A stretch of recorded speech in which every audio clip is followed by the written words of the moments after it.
मोहम्मद रिजवान ने अपनी पारी हमास को समर्पित करी है ना, गाजा को समर्पित करी है। उसका शतक गाजा के लोगों को समर्पित है।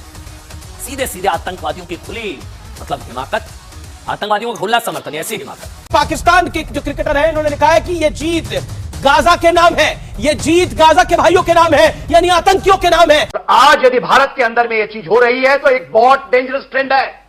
ये आपके हार्टलैंड से अटैक है। हम आपके चैनल में बैठे हुए लोग खुले आम हमास को सपोर्ट कर रहे हैं। लेकिन फिलहाल तमाम स्पोर्ट्स जर्नलिस्ट जो हैं इंडिया में, उन्होंने क्वेश्चन करना शुरू किया है। जैसे विक्रांत गुप्ता एक जर्नलिस्ट हैं, उन्होंने लिखा कि is this allowed ICC? Dhoni से कहा गया था कि आप ग्लव्स उतारिए वर्ल्ड कप के दौरान, लेकिन क्या बाकी क्रिकेटर्स को ऐसे पॉलिटिकल और रिलीजियस स्टेटमेंट आईसीसी इवेंट के दौरान देने कहा? अब दो इंसिडेंट्स जो हमने आपको बताए, ये दोनों इंसिडेंट्स वैसे हैं जो ग्राउंड पे हुए। हालांकि मोहम्मद रिजवान ने इस मैच के दौरान नहीं किया है, उन्होंने सोशल मीडिया पर। सामईन इकराम, मोहम्मद रिजवान के गजा के शहरियों के नाम अपने अवार्ड करने पर जिस तरह भारत के मीडिया ने एक वावेला किया, सोशल मीडिया पर रिजवान के खिलाफ बाकायदा ट्रेंड्स चलाए गए, उसे दहशतगर्द करार दिया गया कि ये जहाद फैलाते हैं, इन्हें पाकिस्तान वापस भेजा जाए भारत से, नहीं चाहिए हमें वर्ल्ड कप वगैरह। फिर उसके बाद एक नई कैंपेन चलाई गई, आईसीसी को सोशल मीडिया पर टैग कर करके भारत के बड़े बड़े सहाफियों ने यह मुतालबा किया कि क्या ये आईसीसी के बैनर तले दहशतगर्दी इसी तरह फैलाई जा सकती है। जैसा कि विक्रांत गुप्ता का एक ट्वीट मुलाहिजा कीजिए जिसमें उन्होंने आईसीसी को टैग किया और लिखा, is this allowed ICC? I remember Dhoni was asked to remove the army insignia from his gloves during the world cup 2019 and cricketers prohibited from making political and religious statements during ICC events. और actually ये मोहम्मद रिजवान की उस tweet को reply करते हुए ICC को tag किया था। उसके बाद तो एक ट्रेंड्स भी चले, आईसीसी को बाकायदा टैग भी किया जाने लगा। लेकिन फिर आईसीसी ने फिर ऐसा मुंहतोड़ जवाब दिया सब भारतीयों को कि विक्रांत गुप्ता खुद बोल पड़ा कि the ICC says it's from outside the field of play, not within their domain, up to the individual and his cricket board. यानी ये एक इंडिविजुअल और क्रिकेट बोर्ड का मामला है। ग्राउंड के अंदर कुछ होता किसी आईसीसी इवेंट में तो फिर आईसीसी इस पर बात भी करता। अब चूंकि ये सोशल मीडिया का मामला है तो इसलिए अब ये पाकिस्तान क्रिकेट बोर्ड जाने और मोहम्मद रिजवान जाने, ये उनके आपस का मामला है, हम इस पर कोई भी एक्शन नहीं ले सकते। इस पर भारतीय एक बार फिर भड़के कि धोनी के साथ क्यों ऐसा हुआ था। हालांकि धोनी ने आर्मी से रिलेटेड बैजेस वाले ग्लव्स कीपिंग के दौरान वर्ल्ड कप के अंदर पहने थे, मैच के दौरान पहने थे, उन्हें वार्निंग जारी की गई थी आईसीसी की तरफ से। इस पर अब कह रहे हैं भारतीय की ये दोहरा म्यार है। जरा आपको दिखाते हैं भारतीय मीडिया का रोना धोना, जिससे आप काफी महसूस होंगे। खासकर अमीश देवगन जो के गोदी मीडिया एंकर है, उसके अलावा और भी कई सहाफी हैं जिन्होंने इस पर खुलकर बात की है। दहशतगर्द और पता नहीं क्या क्या कहा गया है। बस आप जरा उनकी चीखें मुलाहिजा कीजिए और महसूस हुई और हमारे इस चैनल को सब्सक्राइब कीजिए। नरसंहार नाम दे दीजिए, हमास का कुछ भी कह लीजिए। आज ना हम एक सुझाव के साथ शुरुआत करेंगे इस कार्यक्रम की, जो मोहम्मद रिजवान ने अपनी पारी हमास को समर्पित करी है ना, गाजा को समर्पित करी है। आज हम कार्यक्रम की शुरुआत बीसीसीआई और आईसीसी को एक सुझाव देते हुए करना चाहते हैं।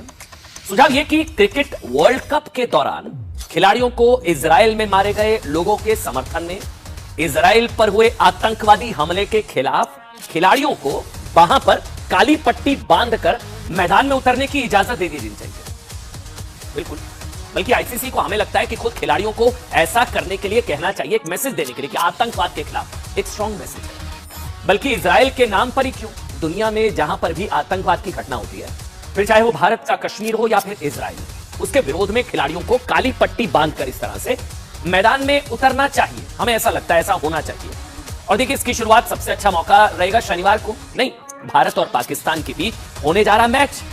आप सोचिए, भारत और पाकिस्तान के खिलाड़ी एक साथ मैदान पर उतरेंगे और उन्होंने आतंकवाद के खिलाफ काली पट्टी ऐसी वहां पर अगर बांध रखी होगी, पूरी दुनिया को मैसेज जाएगा ना कि भाई क्रिकेट खेलने वाले सारे देश आतंकवाद के खिलाफ है। फिर पाकिस्तान को भी चुनना पड़ेगा कि वो खेल चुनेगा या आतंकवाद। काली पट्टी बांधने से अगर वो मना करता है, इसका मतलब और आतंकवाद के खिलाफ क्या वो नहीं है। ये मैसेज तो देना चाहिए कि आप खेल चुने या आतंकवाद। इससे पाकिस्तान की अंतर्राष्ट्रीय छवि भी सुधरेगी। लेकिन आपको पता है, ऐसा कभी नहीं होगा, क्योंकि पाकिस्तान के खिलाड़ी ट्विटर पर तो ये लिख सकते हैं कि उनका शतक या उनकी जीत गाजा के लोगों को समर्पित है। हो गया आप हैरान? जी हां, शायद कभी वो आतंकवाद और इजराइल में मारे गए लोगों की याद में मैदान पर कोई काली पट्टी बांधकर उतरे। ये बात अलग है कि मैदान के बाहर जाते ही पाकिस्तान के क्रिकेटर्स खुलकर आतंकवाद का समर्थन करने लगते हैं। सुनिएगा आज की सबसे बड़ी खबर। पाकिस्तान के बल्लेबाज मोहम्मद रिजवान ने वर्ल्ड कप के एक मैच में श्रीलंका के खिलाफ सेंचुरी लगाई। 131 रन इन्होंने बनाए। फिर सोशल मीडिया पर पोस्ट लिखा, उस पर लिखा कि उनकी ये सेंचुरी गाजा के भाई और बहनों को समर्पित है। गाजा, जहां से नरसंहार किया गया, सारा महिलाओं को, बच्चों को, मासूमों का कत्ल हुआ, कितनों के सिर काटे गए। अब फिलिस्तीन या गाजा में शायद ही क्रिकेट खेला जाता होगा, खेलते भी होंगे तो गिनती के लोग, लेकिन पाकिस्तान का एक क्रिकेटर ये लिख रहा है कि उसका ये शतक, पहली लाइन पढ़िए इसमें, this was for sisters and brothers of Gaza, उसका शतक गाजा के लोगों को समर्पित है। सीधे सीधे आतंकवादियों की खुली मतलब हिमाकत, आतंकवादियों का खुला समर्थन, ऐसी हिमाकत। पाकिस्तान के दो क्रिकेटर हैं, बाबर आजम और रिजवान। मोहम्मद रिजवान का ट्वीट है, पाकिस्तान के जाने माने क्रिकेटर है, विकेट कीपर बैट्समैन है, हमास के समर्थन में ट्वीट किया है और साथ में लिखा है कि पाकिस्तान के जो क्रिकेटर है, इन्होंने लिखा है कि यह जीत गाजा के नाम है, यह जीत गाजा के भाइयों के नाम है, यानी आतंकियों के नाम है। श्रीलंका से मैच जीता था पाकिस्तान। बाबर आजम ने भी यही लिखा है। बाबर आजम ने तो हैदराबाद के क्राउड तक को, यह रिजवान का ट्वीट मैं आपको दिखा रहा हूं, जिसमें उसने लिखा this is the win for the brothers and sisters of the Gaza, जिसके अंदर क्लियर कट लिखा है और आप देख सकते हैं। और लास्ट में क्या लिखा है कि we are extremely grateful to the crowd of the Hyderabad, यानी हैदराबाद स्टेडियम में जो पाकिस्तान के समर्थन में नारे लगे, उसके लिए भी मैं वहां के लोगों का शुक्रगुजार हूं, क्योंकि कल हमने देखा हैदराबाद के स्टेडियम में पाकिस्तान के पक्ष में नारेबाजी हुई थी और हैदराबाद स्टेडियम में जो नारेबाजी लगी उसके लिए बाबर आजम जो पाकिस्तान के कप्तान है और रिजवान, दोनों ने शुक्रिया गया है। और thank you Hyderabad for the incredible support. ये तस्वीर आप देखिए, thank you Hyderabad for the incredible support. Babar Azam Pakistan के कप्तान लिख रहे हैं और अपनी जीत को गाजा के आतंकियों को समर्पित कर रहे हैं। मैं सीधा रिएक्शन लेता हूं के सिन्हा से। के सिन्हा, जवाब आपका। शहन शदाब खान, आपके पास आऊंगा मैं। के सिन्हा, रिस्पॉन्ड। देखिए अमीश जी, मैंने ये सेम टाइप की चीजें देखी थी श्रीनगर में 90 के दशक में, जो कि पाकिस्तान के सपोर्ट में लोगों ने झंडा फहराया था। क्या हुआ था जम्मू एंड कश्मीर के उसके बाद, और आज यदि भारत के अंदर में यह चीज हो रही है तो एक बहुत डेंजरस ट्रेंड है। ये आपके हार्टलैंड से अटैक है।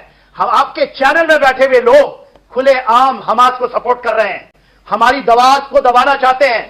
और देखिए, हमास टेररिस्ट ऑर्गेनाइजेशन मानते नहीं, उनका चार्टर में लिखा है to unite Muslim to fight Jews and kill them. Rizwan ने जब ये ट्वीट किया तो उसके बाद कई लोगों को ये ट्वीट रास नहीं आया और कई लोगों ने इसको लेकर सवाल खड़े किए और फिर सवाल ये भी हुआ कि क्या आईसीसी ऐसे मामले, दरअसल इतिहास में अगर आप नजर डालेंगे तो दो इंसिडेंट ऐसे आते हैं जहां पर आईसीसी ने ऐसे मामलों को लेकर एक्शन लिया। पहला मामला था महेंद्र सिंह धोनी का। 2019 वर्ल्ड कप चल रहा था, धोनी ने इंडियन आर्मी को सपोर्ट करते हुए एक खास तरह के ग्लव्स पहन लिए थे और धोनी उतरे थे। उन ग्लव्स को पहनने के बाद महेंद्र सिंह धोनी, जिसमें भारतीय सेना के बलिदान बैच लगा हुआ था, क्योंकि बलिदान बैच मतलब वो थोड़ा सा पॉलिटिकल हो जाता, और उसके बाद आईसीसी ने इस मामले को लेकर एक्शन लिया और उस लोगों को हटाने के लिए कहा। लेकिन फिलहाल तमाम स्पोर्ट्स जर्नलिस्ट जो हैं इंडिया में, उन्होंने क्वेश्चन करना शुरू किया है। जैसे विक्रांत गुप्ता एक जर्नलिस्ट हैं, सीनियर जर्नलिस्ट हैं, आप लोग जानते होंगे उन्होंने लिखा कि is this allowed ICC. Dhoni से कहा गया था कि आप ग्लव्स उतारिए वर्ल्ड कप के दौरान, लेकिन क्या बाकी क्रिकेटर्स को ऐसे पॉलिटिकल और रिलीजियस स्टेटमेंट आईसीसी इवेंट के दौरान देने का हक है? और बहुत सारे लोगों ने रिजवान की पोस्ट को शेयर करते हुए, टैग करते हुए लिखा है कि क्या ये इजाजत दी जाती है। और इसीलिए हमें लगा कि हम आपसे सवाल पूछते हैं कि हालांकि मोहम्मद रिजवान ने इस मैच के दौरान नहीं किया है, उन्होंने सोशल मीडिया पर